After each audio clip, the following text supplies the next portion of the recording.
really have to be aware of, 10 different moving parts, and everybody, it's kind of family dynamics. I mean, it really is like a soap opera. Nothing's changed. Yes.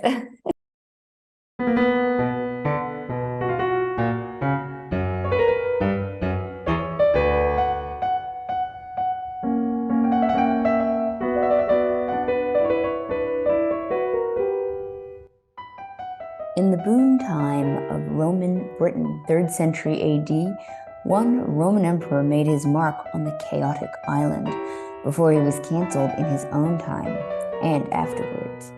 But was the treatment of Magnus Maximus unfair? Was he just a usurper or absolutely pivotal in the history and mythology of Britain? Today's Classical Wisdom Speaks podcast is with Maxwell Craven, historian, archaeologist, and author of several books, including his most recent, Magnus Maximus, the Neglected Roman Emperor and His British Legacy, of which we'll speak about today. But before we delve in, a quick note to remind our listeners to check out classicalwisdom.com to sign up for our free newsletter and receive the classics in your inbox.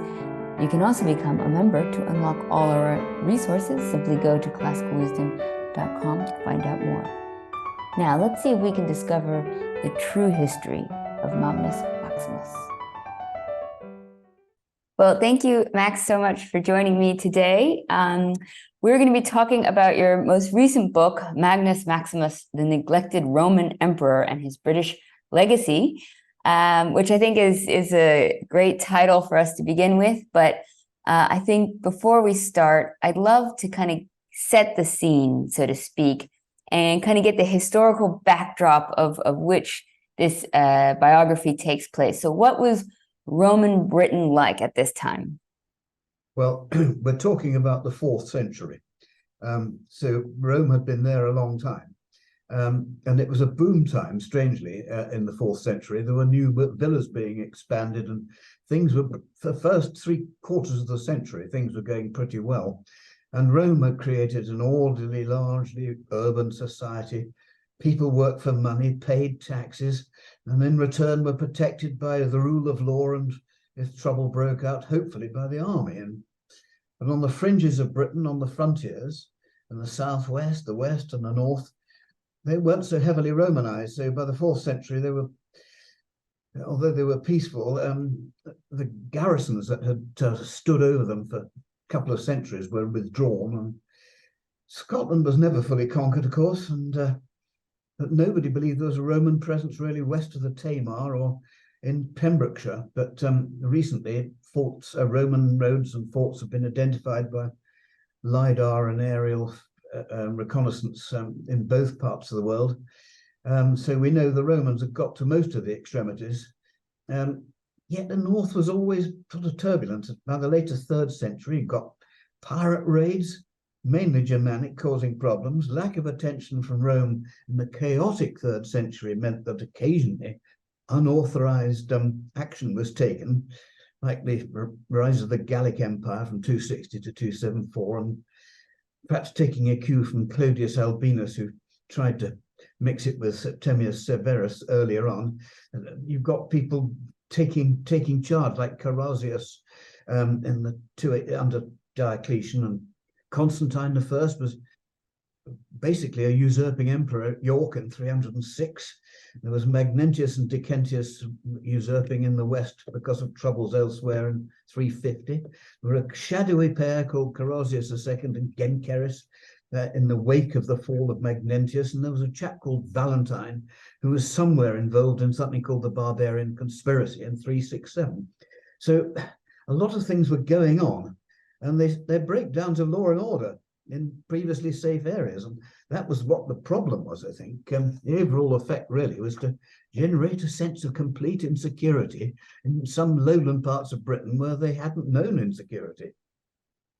So why was it a boom town to begin with? Why all this activity at this moment in history?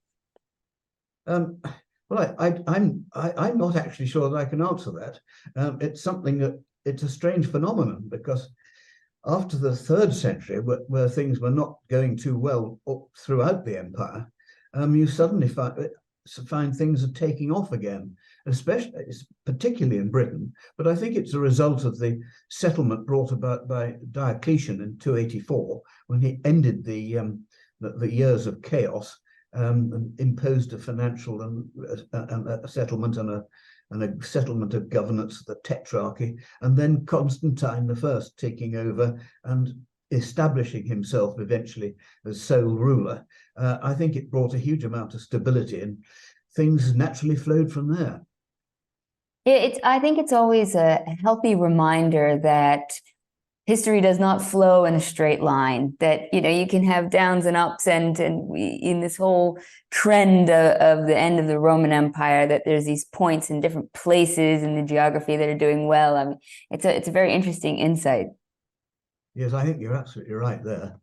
Yeah, and I think that's it's a classic example, because after all, having gone for 3/4 of the century in a sort of boom time in Britain, from about the time that Magnus Maximus came to power, things started to go downhill. You see towns being shrinking, and you see villas being up to a point abandoned or changing their roles. So things and production seemed to have dropped off a cliff to some extent. So yes, things change all the time, I suppose. I mean, the 3rd century must have been a total roller coaster. And we wouldn't know anything about experiencing roller coasters in our day and age, right? As if we did. Absolutely. So let's get to the man of the hour, Magnus Maximus, the Roman emperor. How long did he rule in the West? What's sort of his overview? I think he might not be a character that our readers are so well versed in. So a nice overview, a reminder, if you will, would be very appreciated. Well, he was a Spanish aristocrat who, with his cousin and comrade in arms, who was called Theodosius, joined the army. And Theodosius's father was also called Theodosius, and he was a senior army commander at the time.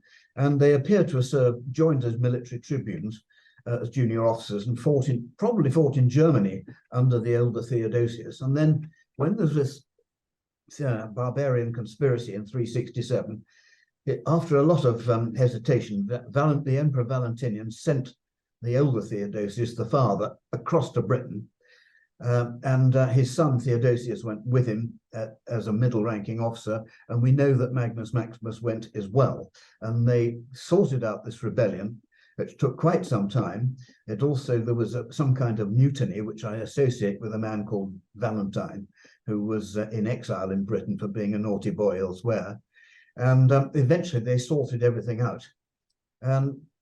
Britain is settled. And from 368 to the time he pops up invading the continent as emperor in 383, there is a gap. But I've tried to piece together what I think happened. And I think he went with his cousin, the young Theodosius, and his father, the elder Theodosius, down to Africa. And in Africa, there was chaos because a chap called Firmus, who was an North African prince, had decided to usurp the throne. And there was a civil war and a lot of trouble being caused. And they're both the Theodosius and his son are attested there. Maximus isn't actually attested there, but it's highly likely he went with the two went together, because they seem to have been comrades in arms and are so described. And we learn that, like Britain, out on down in the south of the African province, there was a frontier which was getting a bit tricky. And St. Jerome tells us that they made a settlement at this time. They talked to the tribes, said, look, we'll give you some independence. We'll just post a Roman prefect in your area just to make sure everything's hunky-dory, and we'll leave you in charge of it, give you a lot of freedom to keep the frontier safe as best we can. And this arrangement, we know, survived into the 5th century. And I've suggested that very, very likely Magnus Maximus was directly involved in setting this up. And then there was the Battle of Adrianople, and the Emperor Valens got killed by a load of Goths in 378, and Theodosius managed to seize the throne that's the older the younger Theodosius. The older one had died in mysterious circumstances. So Maximus's cousin, the young Theodosius, seized the throne, probably through a coup d'etat, which is not fully understood. And Maximus himself seems to have been sent to Britain because in the wake of Adrianople also, there was another outbreak of total chaos in Britain, and he was sent there to sort it out. They were being overrun by the Picts from north of Scotland, by the Irish Atticotti and all sorts of other people. We don't know what his rank was when he got there, but you do know he won a great victory. And it's accepted that he declared himself emperor in 383. But some recent analysis of one of the sources, the Gallic Chronicle of 452, suggests that actually this probably happened in 381, or possibly even 380, which means he must have been emperor for 2 or 3 years as a usurper in Britain before crossing to the continent to claim a greater prize in 383. And there's numismatic evidence that rather supports it as well. So it's then when he crosses the Channel in 383, having successfully settled Britain and made a lasting settlement, as it would appear, that he made his bid to gain imperium across the Channel. Wow, so he started off in Britain and then became emperor elsewhere. Okay. Did anybody else do that? Is that kind of a unique feature? Well, no, I wouldn't think it was, because most usurpers started off in some obscure corner of the empire. It's only earlier in the Roman history they tended to start off in a palace revolution. But that's not unique in itself. The only thing I argue made it unique was that he seems to have done a settlement that kept Britain stable for the rest of the Roman period. And of course, his bid for the empire was largely successful. And there's always this belief in my mind that probably Theodosius, his cousin and former comrade in arms, but slightly complicit in it, because there was no sign of anybody trying to dislodge him. And when he crossed to the continent and was declared emperor there, he killed the legitimate emperor Gratian. His German master of soldiers had him killed rather brutally, and I don't think that was part of the plan, because that wrecked his reputation. Didn't do him any good at all. But I think he didn't challenge him. And Theodosius issued coins with Maximus's image on and recognized him in the following year. And it wasn't till much later on that trouble started to brew up between them, and Maximus ended up falling and being labeled as a usurper. So can I ask, first off, why was Britain a location for those to be exiled to? I think it's just a convenient place to get people out of the way. I think this man Valentine, for instance, had been a naughty boy, sent to Britain. They probably thought we won't hear any more about him. I mean, it always was regarded as the far further reaches of the empire. After all, nobody bothered to. It was only the vanity of Caligula that caused anyone to start thinking about conquering it in the first place, really, back in 41. So it's really like the Siberia of Europe. Yes, I think in a way it was, yes, although a lot more comfortable. So why was Maximus only emperor for such a short time period? Well, I think this is all to do with the dynamics into which he thrust himself. He crossed, and after all, he was the emperor for about 5 years, according to the history books. If you go with the redating of the Gallic Chronicle, he was actually emperor for nearly 8 years, although he didn't manifest himself on the southern side of the Channel. But having got there, there were a lot of dynamics. There were 2 emperors in the West when he arrived. There was Gratian, who ruled from the northern part of the empire, and there was who was fairly young and not really emperor material. And there was the son of Valentinian I, Valentinian II, who was basically a child ruling in Rome, dominated by his mother, who was an Arian. So she didn't chime in with the Orthodox Catholic outlook of the rest of the empire. So that was the killing of Gratian was unfortunate, because I think the idea was probably to send him over to Constantinople for Theodosius to sort of have him tonsured or something. And then the idea was to perhaps dislodge Valentinian II in the long run. And this eventually happened in 387. And the result of that was that Valentinian II and his mother escaped to the Eastern Empire. And when they arrived, nothing much happened, but eventually, suddenly, Theodosius is persuaded to invade the West and dethrone Maximus. And the story in one of our sources says that the young Valentinian's mother actually let loose her daughter on the Emperor Theodosius, basically to gain his heart and change his mind. And he suddenly, having recently been widowed, suddenly decided he wanted to marry her. And then Theodosius' mother Justina said, "Well, you can't marry her unless you get rid of that Maximus who deposed my son." So and that is the story that is given. Most historians take it with a pinch of salt, but I mean, it seems very true to human nature to me. And he was quite happy to let Maximus reign in the West for quite some time before he had this change of heart. And the fact they were closely related suggests that I think I have a sort of conspiracy theory that the whole thing was a setup from the word go until Justina put her oar in. And after that, of course, it was all downhill, unfortunately. It is amazing how during this whole time period, it's the same like the Julia Claudians and such. You really have to be aware of, 10 different moving parts, and everybody, it's kind of family dynamics. I mean, it really is like a soap opera. Nothing's changed. Yes, it's true. It's always worthwhile to remember. Now, you mentioned before the sort of the lasting settlement, and I think this is kind of the crux of your point, the book, and the role of Maximus in history is specifically what was his impact on Britain, both historically and mythologically. Yeah, well, it's a complex question. It's the one I set out to try and answer, as you say.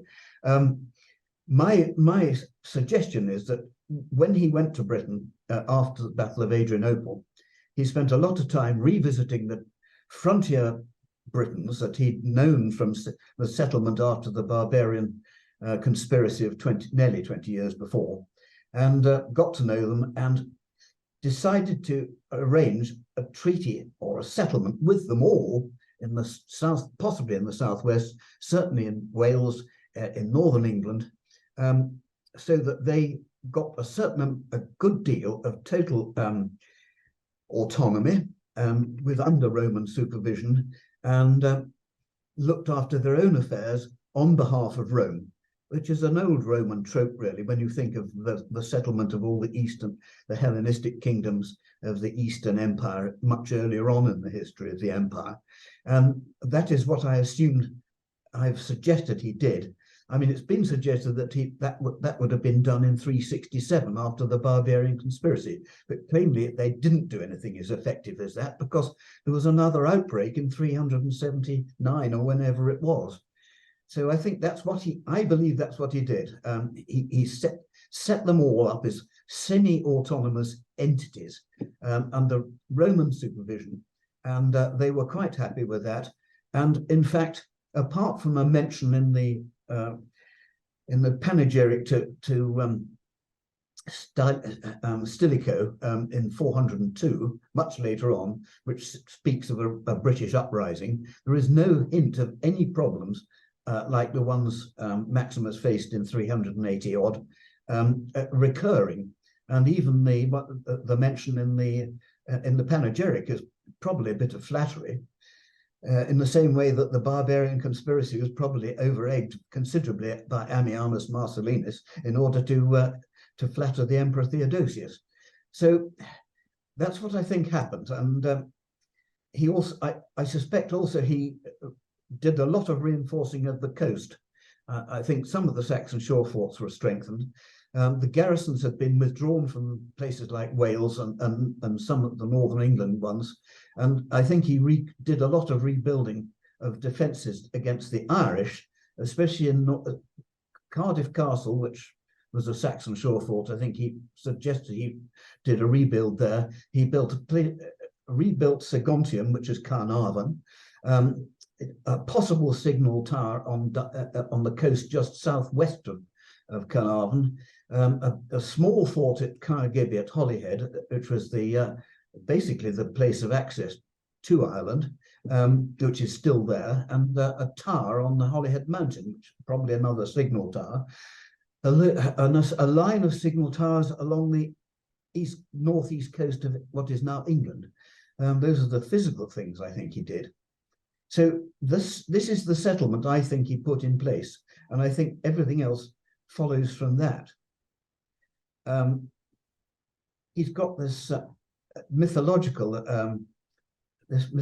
connection, or legendary connection, with Carnarvon, the Roman Saguntium, which crops up in the dream of Maxim Vledick in the Mabinogion, and in the dedication of the church on the site, which is still there, to St. Peblig, who's an alleged grandson of Maximus, and I suspect that has its origins in his reinforcing of the Welsh coastal defences. And of course, there was a unit of the army called the Saguntientes, who were clearly raised there, who may have been raised by Maximus, they occur in the Notitia Dignitatum, which is a big army administrative document of the 400s, else in the Balkans. So it's quite possible he recruited them to defend his regime in 388, and they got redeployed as a result. So he did quite a lot of things. He also recruited a couple of units of Irish Atticotti into the army, because they turn up in the Notitia Dignitatum too. So that's what I think he did for Britain, and I think most of the legendary side arises from that and is explained by that. So go on. No, I was just going to ask, so why did he invest so much in Britain? Like, why did he focus on building up these defensive systems? Well, the place had been overrun so many times. It was overrun at least twice before the barbarian conspiracy, again when he was sent there, and in previous eras it had been overrun. It was clearly the place was not stable enough to make administration effective, and that's, you want to consolidate your frontiers, and Roman emperors were, especially after the third century, were desperately keen to make sure their frontiers were not going to break or leak. So I think that's the reason it was done, and it wouldn't have really inspired much comment if he'd done it and it had been better recorded and he'd survived. But because his memory was basically cancelled after his fall, a lot of this information, we've had to go back and try and reconstruct this with not a lot of evidence. Yes, that is unfortunately the usual task for us ancient history lovers, to work with what we have. Absolutely. Yeah. Now, you mentioned that that he has not been sort of recorded so much in history. Why was he canceled? I mean, I just assume that all the Roman emperors, I mean, so many of them kind of had unglorious endings. And some of them kind of are still recorded by historians, and some aren't. So, I mean, just kind of being canceled at the end is not necessarily the reason for being dismissed by historians. So why is Maximus sort of so disregarded? I can only put it down to Theodosius, who survived to become Theodosius the Great. He commissioned, well, the Senate persuaded one of their members, Pacatus, to produce a panegyric in praise of Theodosius when he came to Rome after the fall of Maximus, when all the dust had settled. And this panegyric basically rubbished Maximus's reputation as hard as possible. He called him the Rutupian brigand, from which we might suggest that he probably crossed to the continent from Richborough. No ignominy was was too much to be mentioned, but he does still acknowledge that he was a so-called relation, he says, tries to denigrate that as well. But the chances, the circumstantial evidence seemed to me to be quite certain that they were definitely related, and which explains almost everything that happened. But this rubbishing in the panegyric and the damnatio memoriae, all his inscriptions are obscured and his statues are pulled down. I mean, it happened to a lot of emperors, I admit, but this was particularly virulent cancellation.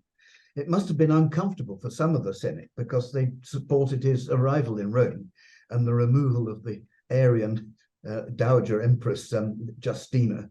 Indeed, Quintus Aurelius Symmachus, who was a very prominent senator whose letters we have, as you know, actually went to Milan and produced a panegyric in praise of Maximus. Unfortunately, of course, in order to keep his head, it didn't survive. If we only had that panegyric, we'd probably be able to say exactly what Maximus achieved in his life. But of course, that went into the bin, and Symmachus survived to orate on another day. You know, that's always the biggest tragedy to me, is just how much is lost information-wise. It's heartbreaking. Yeah. So it's just interesting to note then that his reputation and history was erased in his time period, like, you know, in situ, so to speak, historically. Is there a reason then later historians didn't pay attention to him, or just because he was erased at that time? I think the cancelling of him then meant that there was nothing. He just appears from then on as a usurper, one of those usurpers from Britain who eventually got his comeuppance. So he doesn't really merit much attention. It's just it's only when you start thinking about the whole background of the thing and what he may or may not have been able to achieve in Britain that you realize that the cancellation probably took a very large chunk out of history, which nobody really bothered to disinter. But I suppose, and really the fact that he survives in legend and in later writings in Britain is the one thing that has said to several people, and me not excluded, that he must have been important, or else they wouldn't have remembered the poor old chap. You know, why did they remember him if he was a fly-by-night? You know, maybe this is a good warning against cancellation even in our own day and age, because we'll never know. We won't preserve history if we kind of go about making sure that some people are removed even in their own contemporary situations. Absolutely, yes. Well, I think it's always worthwhile sort of bringing back historical characters who might have not gotten the attention that they deserve. And so I think it's a noble pursuit to sort of get to the truth of the matter. And maybe to finish up, so what can we see of his legacy today? Like, what should we really instill in people of his role in the history of Britain and the Roman Empire? Well, if you accept my view of what he achieved, I think that his greatest legacy was the survival of these frontier regions as independent polities centuries after the collapse of the Roman Empire, entirely unconquered by the waves, the hordes from the east. After all, Wales survived till 1282 as an entity, and really his settlement basically guaranteed its survival. Cumbria became part of the British kingdom of Strathclyde and survived into the 11th century. Those are really quite important legacies. And indeed, in the West Country, a British polity in Devon and Cornwall survived till 740 odd, and then Cornwall itself wasn't overrun till 900 or so. These are quite important legacies. If he hadn't done his set up these frontier tribes as proper barriers to further raiding, and they hadn't been successful, that wouldn't have happened. And of course, there's physical remains. You can go and you go up to Carnarvon now, and there's a splendid little museum, and you can see the remains of the Roman settlement there. You can't really see the most important bit, which is Hen Wallia, which is in somebody's garden. But you can see Church of St. Peblig, and you can go to Holyhead and see Caer Gibbie. And the Caer Tour on the Holyhead Mountain is just a pile of stones, but it was once a very important aspect of the coastal defences. I believe he was behind.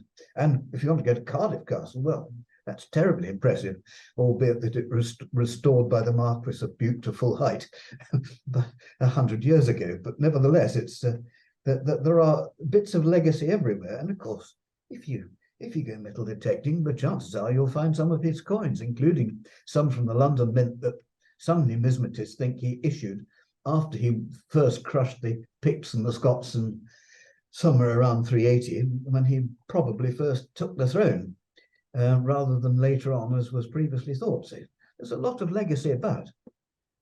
Well, it's fantastic. Well, thank you so much, Max, for sharing your time with us and sort of illuminating a bit more on Maximus. I hope everybody gets their metal detectors out and starts looking for some more evidence to bring to light. Been pleasant to talk to you, and thank you very much.